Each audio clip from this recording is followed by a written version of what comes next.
By July of 1944, the German war machine was visibly faltering. The relentless Allied strategic bombing campaign had severely degraded industrial capacity, while the Eastern Front consumed millions of men and vast material resources. Germany itself faced severe rationing, its civilian populace enduring widespread scarcity. This was the stark reality that shaped every individual's worldview, including those in uniform or auxiliary service. Claraara Noman, a young German auxiliary, found herself among the hundreds of thousands captured during the relentless Allied advances following D-Day. Her capture marked a definitive break from the collapsing infrastructure of the Third Reich. Her journey across the Atlantic was a journey into profound uncertainty, leaving behind a homeland ravaged by total war, its very existence under threat. Her expectations as a prisoner of war would have been grim. Decades of escalating conflict, and particularly the brutal exchanges on the Eastern Front, had normalized extreme hardship. German propaganda often depicted Allied forces as vengeful and unforgiving. Therefore, Claraara would anticipate, at best, bare subsistence, at worst, systematic deprivation, a continuation of war by other means. Upon her arrival at Camp Concordia, Kansas, in that scorching July of 1944, Claraara entered an environment utterly alien to her experience. This specific installation, one of over 500 such camps across the United States, was designed to house Axis prisoners far from strategic targets or population centers. The verdant American landscape, the sheer distance from the battlefronts, offered no immediate clues to the nature of her captivity. Only the steel fences and the armed guards provided a tangible link to her new, precarious reality. The transport vehicles, American Army trucks, rumbled past the main gate of Camp Concordia, Kansas, carrying Claraara Noman and her fellow German prisoners into a designated area. Her first glance surveyed a sprawling complex of uniform, wooden barracks laid out with geometric precision across the flat Midwestern plains. This was no makeshift internment, but a structured, permanent installation designed for sustained occupation. The immediate visual contrasted sharply with the images of squalor and neglect that German wartime propaganda had consistently projected regarding Allied prison camps. Instead of improvised tents or decaying structures, she observed sturdy, newly constructed buildings painted in drab military green. Perimeter fences topped with concertina wire stood as stark reminders of their status. Yet the internal organization suggested an infrastructure built for functionality, not merely containment. Each barrack, a long rectangular structure, housed multiple bunks with individual lockers. The mess hall, a larger central building, boasted long tables and benches indicative of communal dining, a regulated routine.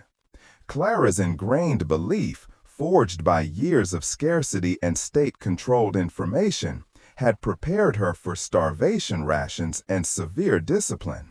She anticipated a regimen of deprivation, perhaps even systematic abuse, echoing the grim realities of many European fronts. The air itself, though carrying the scent of dust and newly cut lumber, lacked the overt stench of despair or neglect. There was an efficiency to the camp's design, a logistical order that surprised her. This initial assessment, however brief, did little to assuage the deep-seated apprehension.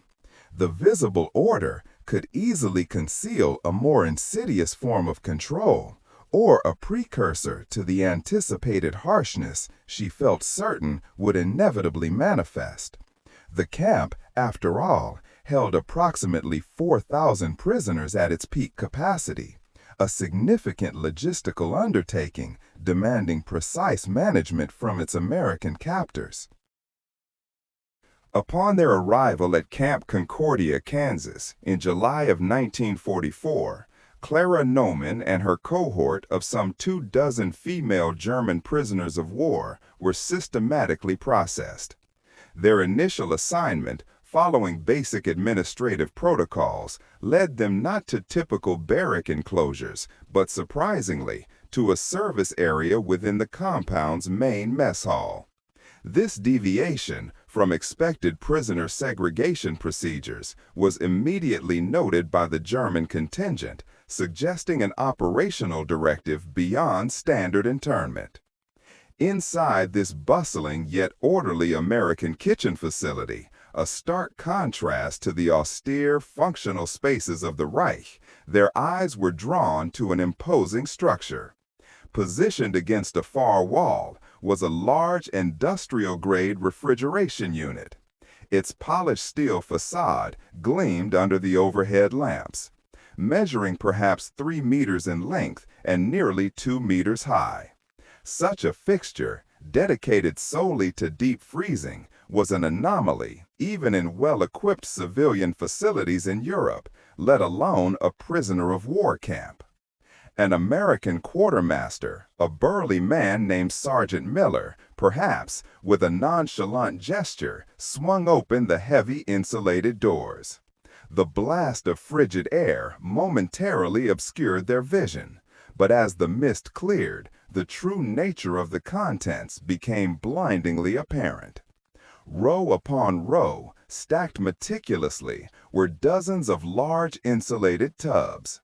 Not of rations, not of preserved meats, but of ice cream.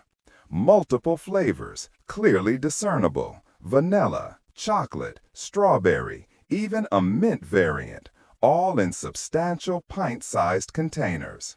A collective gasp, a stunned silence fell over the German women.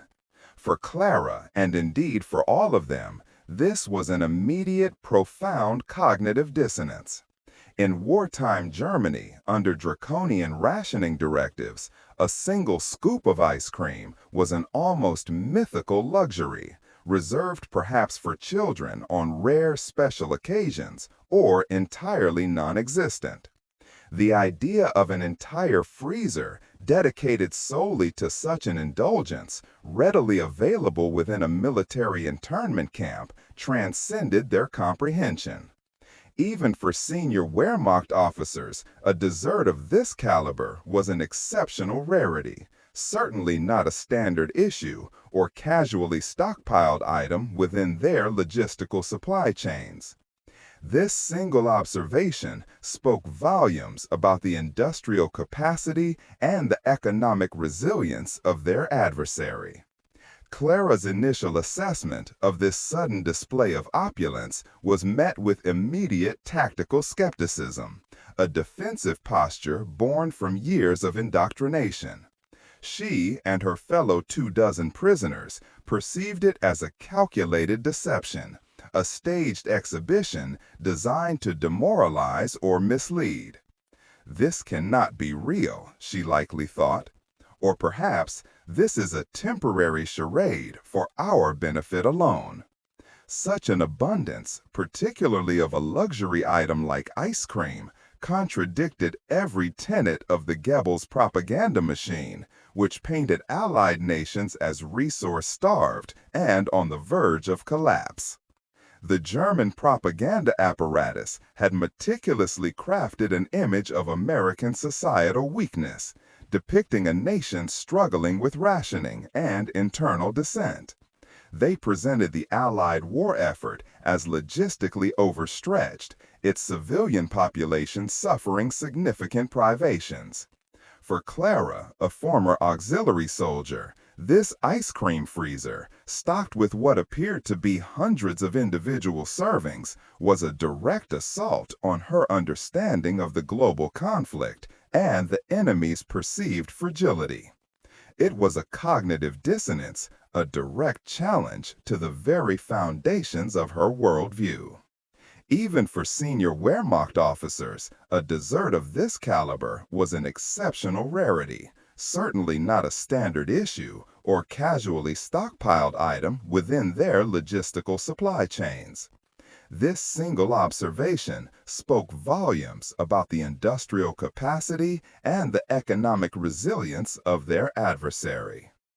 Clara's initial assessment of this sudden display of opulence was met with immediate tactical skepticism, a defensive posture born from years of indoctrination. She and her fellow 24 prisoners perceived it as a calculated deception, a staged exhibition designed to demoralize or mislead. This cannot be real, she likely thought, or perhaps this is a temporary charade for our benefit alone. Such an abundance, particularly of a luxury item like ice cream, contradicted every tenet of the Goebbels propaganda machine, which painted Allied nations as resource-starved and on the verge of collapse. The German propaganda apparatus had meticulously crafted an image of American societal weakness, depicting a nation struggling with rationing and internal dissent.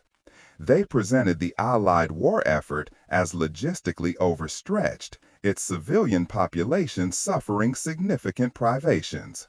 For Clara, a former auxiliary soldier, this ice cream freezer, stocked with what appeared to be hundreds of individual servings, was a direct assault on her understanding of the global conflict and the enemy's perceived fragility. It was a cognitive dissonance, a direct challenge to the very foundations of her worldview. Yet, the unfolding reality within the Camp Concordia mess hall began its slow, systematic erosion of these ingrained beliefs. American servicemen, particularly the younger recruits, would approach the freezer with an almost disarming nonchalance. They retrieved their pint tubs, perhaps a vanilla or a chocolate variant, as if it were a routine ration issue, a part of their daily caloric intake. There was no fanfare, no special ceremony, just the steady, casual cadence of soldiers enjoying a common amenity, a stark contrast to the scarcity-driven mindset Clara had always known. This repeated, unceremonious act, witnessed over the subsequent days in July 1944, began to chip away at her conviction of a grand deception. The genuine, unforced ease with which a mess sergeant, for instance, would serve himself a scoop, or a private first class would consume his portion during a scheduled mealtime, suggested authenticity. It was not the overt display of a staged event. It was the quiet, almost mundane normalcy of an abundant supply that began to sow the earliest seeds of doubt about the absolute veracity of the Reich's narrative. The sheer scale of industrial production capable of sustaining such a regular provision for thousands of personnel became undeniable. However, curiosity alone was not enough to quell Claraara Noman's deep suspicion. What she witnessed completely contradicted everything she had ever been taught about wartime scarcity and the enemy's failing economy. With a bold decision, she sought a direct dialogue with Sergeant Williams, the officer in charge, a genuine American soldier who appeared neither frivolous nor wasteful. Clara, direct and straightforward, questioned Williams about this unbelievable abundance, specifically the freezer full of ice cream, an unimaginable luxury in 1944 Germany. Sergeant Williams's reply, delivered with a nonchalance bordering on indifference, dealt a heavy blow to her perception. He simply stated, "This is normal in America," implying that such affluence, including easy access to desserts like ice cream, was not the exception but the norm. That statement was not merely a fact, but a profound cultural and economic shock. For a German soldier, having lived through years of war where strict rationing and the deprivation of everything from fuel to basic foodstuffs was the rule, this concept of normal was inconceivable. It tore through the veil of propaganda regarding a weak America and revealed a staggering truth about the industrial capacity and superior standard of living of their adversary. The initial shock of the ice cream freezer was more than a mere surprise. It was a direct assault on Claraara Noman's deeply ingrained perceptions of the enemy. For years, the Reich's propaganda apparatus had meticulously crafted an image of the United States as a decadent yet ultimately inefficient power, struggling to maintain its own populace amidst the rigors of global conflict. This visual, tangible proof of extravagant luxury directly challenged the carefully constructed narrative that had shaped her worldview since the early 1930s. German Ministry of Propaganda under Dr. Joseph Goebbels had consistently depicted America as a nation of economic fragility, its industrial base supposedly incapable of sustaining a prolonged war effort while simultaneously providing for its citizens. Broadcasts from Radio Berlin and articles in the Völkischer Beobachter often highlighted perceived shortages in the Allied nations, painting a picture of a collapsing home front. The narrative was clear. The American plutocracy was weak, its people suffering, and its military a less formidable foe than the Wehrmacht's might. Yet here in Camp Concordia, Kansas, in July 1944, Clara witnessed not scarcity, but an almost effortless abundance. The ice cream, a perishable luxury requiring significant dairy production, refrigeration, and distribution logistics, stood as an undeniable counterargument. It wasn't just the presence of the frozen dessert, but its casual availability for the average American soldier that shattered the illusion. This was not a carefully staged display for prisoners. This was the quotidian reality of the American logistical machine in wartime. This unexpected revelation had profound strategic implications for Clara's understanding. If a nation could so readily produce and distribute such non-essential commodities to its frontline soldiers and even its prisoners of war, its industrial capacity and economic resilience must be far superior to what German intelligence had assessed. The sheer scale of American wartime production, which included over 300,000 aircraft and 80,000 landing craft between 1940 and 1945, was now for Clara manifest in a simple tub of vanilla. The weak enemy possessed a logistical strength that dwarfed anything she had conceived. The cognitive dissonance was immense. Clara's indoctrination from the Hitler Youth through her service was confronted by an irrefutable, palatable truth. The enemy was not starving, nor was its industrial complex crumbling. Instead, it demonstrated a capacity for surplus and a standard of living that defied every tenet of the propaganda she had absorbed for over a decade. This moment with the unassuming ice cream freezer marked the critical juncture where the cracks in her propaganda-laden worldview became undeniably apparent. Her assignment to the camp kitchen, a pragmatic reallocation of labor, placed Claraara Noman directly under the tutelage of Chef Peterson, a man whose culinary domain operated with military precision. What she had witnessed with the ice cream, a solitary luxury, now began to unfurl into an institutionalized abundance, a logistical marvel she could scarcely comprehend. The kitchen itself was not merely a cooking space, but a production line, meticulously organized, a testament to American industrial capacity. She observed Peterson's team often preparing meals for over 2,500 personnel daily, a scale unthinkable in wartime Germany. Clara saw mountains of ingredients, 50-pound sacks of flour stacked higher than a man, crates of canned goods stretching across entire storerooms. There were refrigerated lockers filled with sides of beef and poultry, enough to feed a small town, a stark contrast to the ration scarcity she had known. Peterson, a pragmatic man, explained the camp's food procurement system, how deliveries arrived with remarkable regularity from vast agricultural networks. He spoke of economies of scale and the systematic approach to provisioning, ensuring consistent caloric intake for every internee.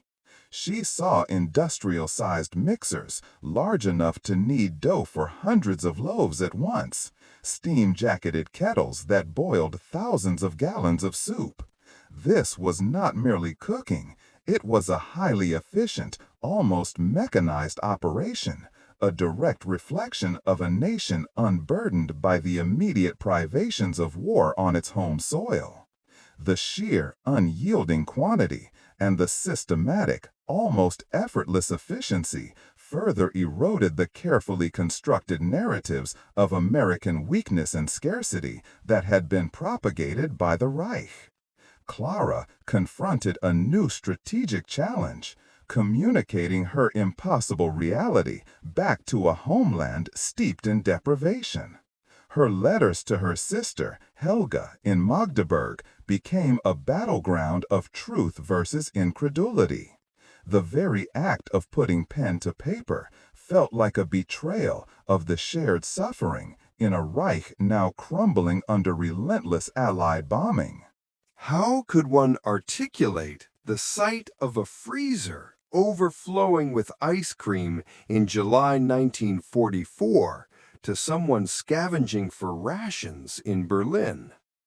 The logistical marvel of American food production meant daily access to fresh milk, eggs, and sugar, commodities that had vanished from German civilian life years prior. She struggled to convey the sheer volume, the casual consumption of items like chocolate or even fresh fruit, which had become mythical luxuries in Europe.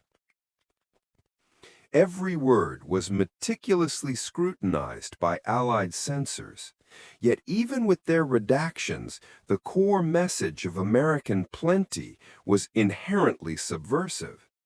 The propaganda back home had meticulously painted a picture of American weakness, a nation lacking the industrial discipline or the moral fortitude to sustain a protracted conflict. Clara understood that any overt mention of her unexpected comforts, particularly the legendary ice cream, would either be excised or, if it somehow passed, dismissed as fantasy or enemy disinformation by a populace whose worldview had been rigidly controlled for over a decade. From Helga's perspective, in a war-torn Germany, where the average daily caloric intake often plummeted below 1,500 calories, such tales would be met not with envy, but with utter disbelief. The psychological barrier of wartime scarcity was absolute. For those experiencing such profound hardship, the concept of a surplus of frivolous desserts was not merely alien, but fundamentally offensive to their lived reality. It was a chasm of experience too vast to bridge with mere words.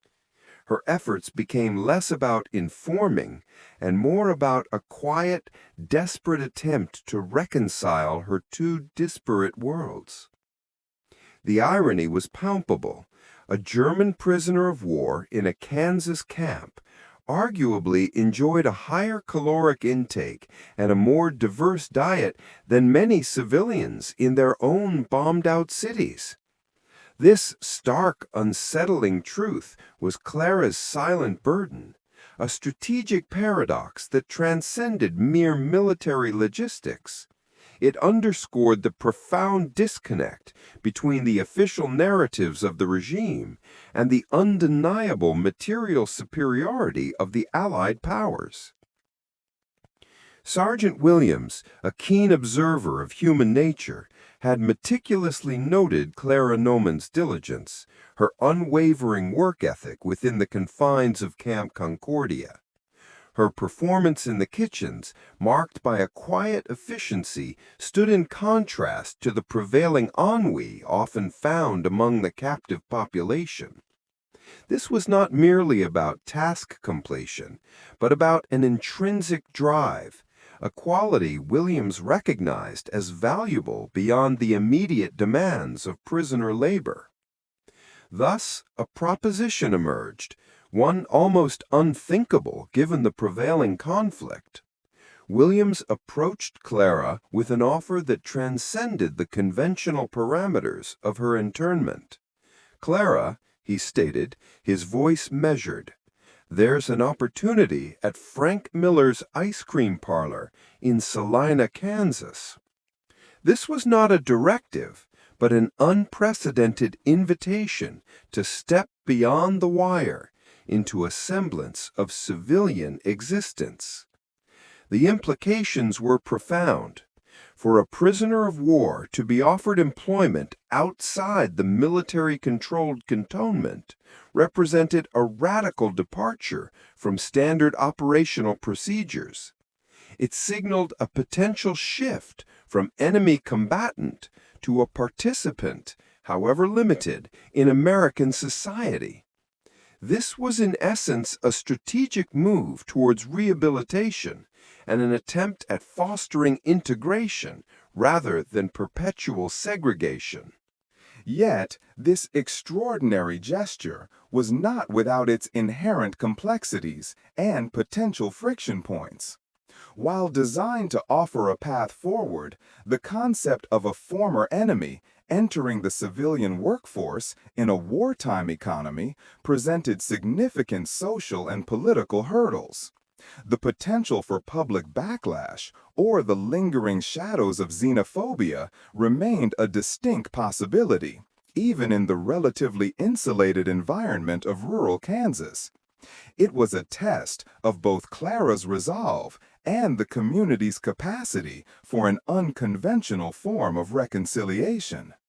For Clara, the proposal itself was a seismic event.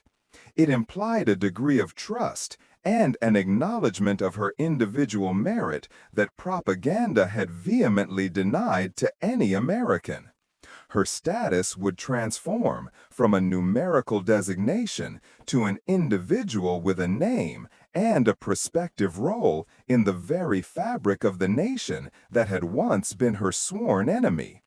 The ice cream parlor in Salina suddenly represented a nascent frontier of a new life. Clara's transition into civilian life at Miller's ice cream parlor in Salina, Kansas, marked a stark departure from the regimented existence of Camp Concordia. Donning a crisp white apron and a small paper hat, she learned the intricate ballet of a soda jerk, the precise scoop of vanilla, the perfect swirl of chocolate syrup, the delicate balance of a banana split.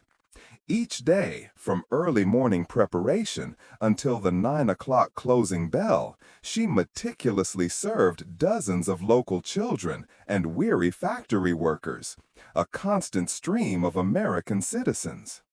The parlor itself, a bastion of simple pleasure, quickly became her new battlefield, albeit one of confections, not conflict. Here, the enemy was merely a sticky spill or a dropped cone. She observed families, often with 3 or 4 children, sharing laughter over root beer floats or discussing the baseball scores of the Salina Blue Jays. No harsh words, no accusations of wartime atrocities were ever leveled at her. Instead, customers, particularly the younger patrons, often expressed simple gratitude, a polite thank you for their sugary treats. This Bailey immersion into American domesticity systematically dismantled her remaining doctrinal constructs. The propaganda, which had painted Americans as decadent yet weak, dissolved under the weight of tangible experience. She saw not gluttony, but an accessible abundance that fostered community and small everyday joys. This subtle yet constant exposure to ordinary American kindness began to reshape her internal landscape, challenging the very foundation of her nationalistic upbringing. Yet, the adaptation was not without its internal struggles. Despite the superficial warmth, Clara remained acutely aware of her status, an enemy alien working in a nation still at war. The smile she received, though genuine, sometimes felt conditional, a fragile peace dependent on her silence about her past. The language barrier, though diminishing, occasionally underscored her otherness, a constant reminder that she was an outsider navigating a new cultural terrain, one scoop of ice cream at a time. Over weeks and months, the initial curiosity from Miller's regulars transformed into genuine familiarity. They knew her name, Clara, recognized her quiet efficiency, and her meticulous approach to preparing their favorite sundaes. The children, initially shy, would eventually chatter freely about their school days or their pets. Clara, in turn, began to offer small, genuine smiles, her hands moving with a practiced grace as she poured cherry syrup or whipped cream. She was no longer just a German POW, but a valued, if still somewhat enigmatic, fixture of the Salina community. Amidst the relative calm of Salina, Kansas, at Miller's ice cream parlor, Claraara Noman, a former combatant, found herself navigating a different kind of front line. It was here, during a local child's 7th birthday celebration, that a profoundly symbolic moment occurred. For young Timothy's party, Clara meticulously crafted an ice bomb, a traditional German dessert, a delicate layering of ice cream and meringue, a confection virtually unknown in the American Midwest. This act was more than mere culinary skill. It was a deliberate bridging of worlds. The dessert, presented to the wide-eyed American children, was a direct infusion of her heritage into the heart of her new, unexpected reality. This wasn't a strategic maneuver, nor a logistical supply drop, but a cultural exchange offered freely. It demonstrated a profound level of trust and integration, a unique connection forged not through alliances, but through shared smiles and the simple joy of a birthday treat. Her hands, once accustomed to the rigors of wartime support, now shaped ingredients into a symbol of acceptance, a quiet, personal armistice. Yet even in these moments of warmth and shared sweetness, the lingering shadows of conflict were not entirely absent. While the immediate company embraced Clara's contribution, her status as a former German prisoner of war remained a subtle, undeniable factor in the broader community's perception.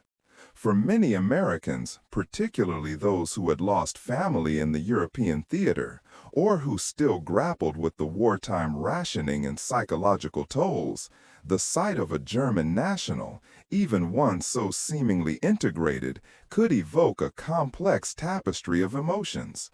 Her path, though marked by kindness, was a solitary salient into a society still processing profound national trauma. Her integration, a testament to individual human spirit, yet not entirely devoid of the wider historical context's weight. The ice bomb, a name perhaps unintentionally resonant with the very conflict she had left behind, became a sweet, undeniable testament. It was a tangible representation of her ability and willingness to blend her past with her present, to contribute something uniquely her own to the fabric of her adopted home. This dessert, served in a small town in 1945, foreshadowed a deeper, more permanent integration, a cultural fusion far more lasting than any wartime truce. As the war machine ground to a halt on May 8, 1945, the echoes of victory resonated across the Allied nations. For Claraara Noman, still laboring diligently at Miller's Creamery in Salina, Kansas, the end of hostilities presented a new, formidable crossroads.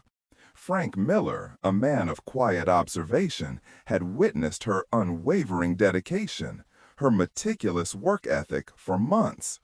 He had seen her character, her innate kindness, blossom amidst the mundane tasks of civilian life. It was during a late afternoon shift, as the last customer departed, that Miller made his offer. "Clara," he stated, his voice low but firm, "the war is over. Soon you will be repatriated. But if you wish, I will sponsor your immigration. You can stay here legally." This was not a casual proposition. It was a commitment, a lifeline extended across a chasm of uncertainty. The weight of his words hung in the air, heavier than any ice cream churn. For Clara, the options were stark, and each carried its own burden. To return to Germany meant facing a landscape of rubble and despair.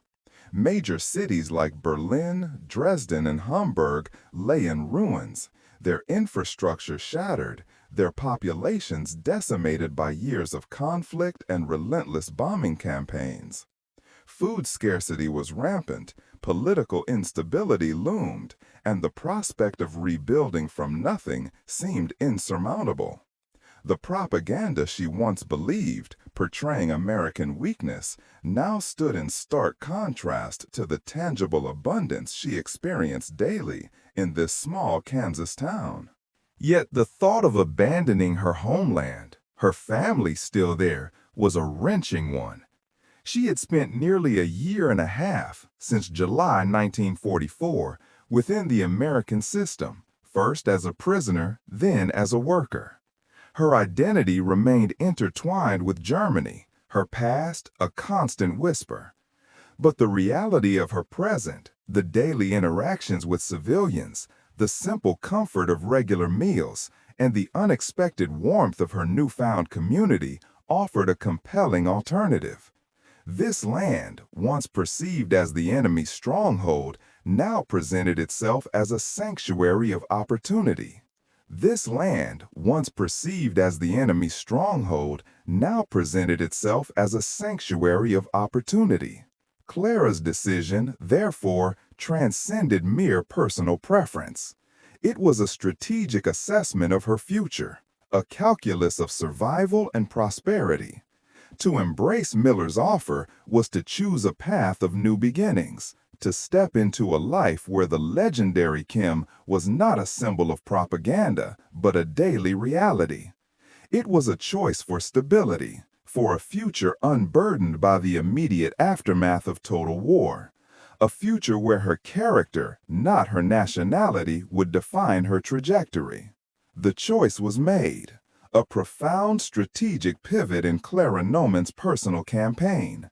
Instead of returning to a shattered Germany, she embraced the future offered by her former captors, choosing the relative prosperity of America. Frank Miller's sponsorship, a crucial logistical lifeline, facilitated her application for permanent residency. This process, initiated in late 1945, culminated in her achieving alien resident status, a formal recognition of her new allegiance to the United States. Her integration into the community of Salina, Kansas, was not merely a matter of legal standing, but a testament to sustained human connection. She continued her work at Miller's Ice Cream Parlor, a hub of local life, where her unique German recipes, like the ice bomb, became local favorites. Her interactions, initially cautious, evolved into genuine friendships with the very families whose sons had fought against her nation. Within this new context, a deeper personal bond formed with David Miller, Frank's nephew. David, a veteran himself, had returned from the European theater with his own perspectives on the conflict and reconciliation.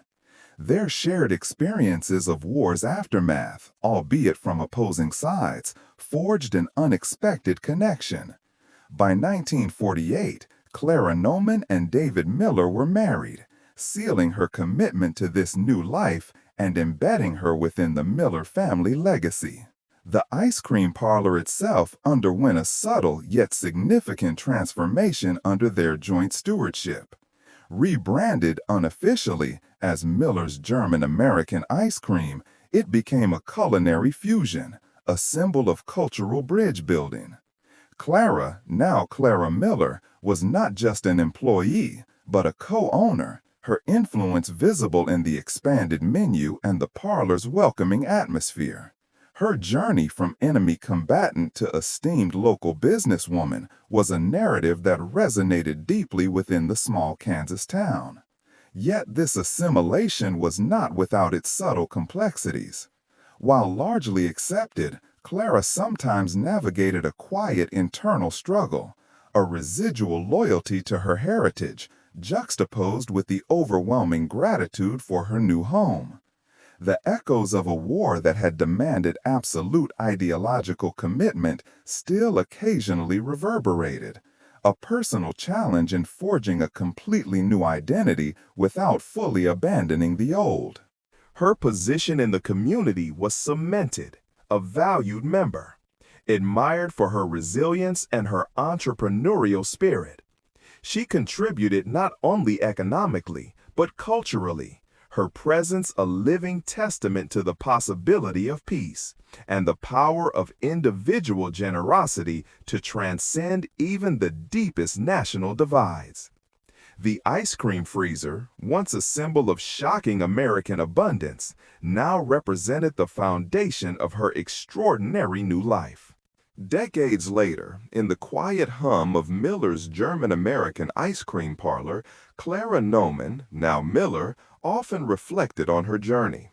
That humid July of 1944, arriving at Camp Concordia, Kansas, the stark contrast between wartime Germany's scarcity and the unexpected abundance of her captors remained vivid. The initial shock of that fully stocked ice cream freezer, a luxury unheard of even among the Wehrmacht's senior officers, had been a tactical revelation. It wasn't merely a dessert, she realized, but a tangible manifestation of a nation's logistical capacity and its standard of living. Her initial disbelief, a defensive mechanism built by years of propaganda, soon yielded to an undeniable reality. The actual discovery, she understood, transcended the physical wealth of a nation. It was the human element, the simple, unwavering generosity of Frank Miller, who saw beyond her uniform to a person in need of a chance. It was the acceptance offered by the community in Salina, Kansas, a place where former enemies could sit at the same counter, sharing stories over a double scoop. Sergeant Williams's patient explanations, Chef Peterson's practical lessons. These were the true indicators of a different kind of strength. Yet, Clara always acknowledged her fortune. Her story, while powerful, was an isolated instance of individual reconciliation amidst a global conflagration. Millions of German soldiers returned to a homeland reduced to rubble, facing hardship and suspicion. The emotional and physical scars of the conflict ran deep across continents for countless individuals, on all sides. Her experience, while genuinely transformative, represented a unique confluence of circumstances, rather than a universal outcome for all prisoners of war. Her decision to remain in America, to marry David Miller, Frank's nephew, and to build a family was a choice for a different kind of future. She had chosen a life where character and individual merit carried greater weight than national allegiance or past uniforms. Her legacy, manifest in the thriving parlor and her American-born children, became a living testament to hope and the unexpected routes to reconciliation. The once shocking ice cream freezer, a relic of her captivity, had become the very foundation of her freedom and her enduring place in a new society. Clara's life story, a quiet but potent counter-narrative to the prevailing animosity of her era, offered an enduring lesson.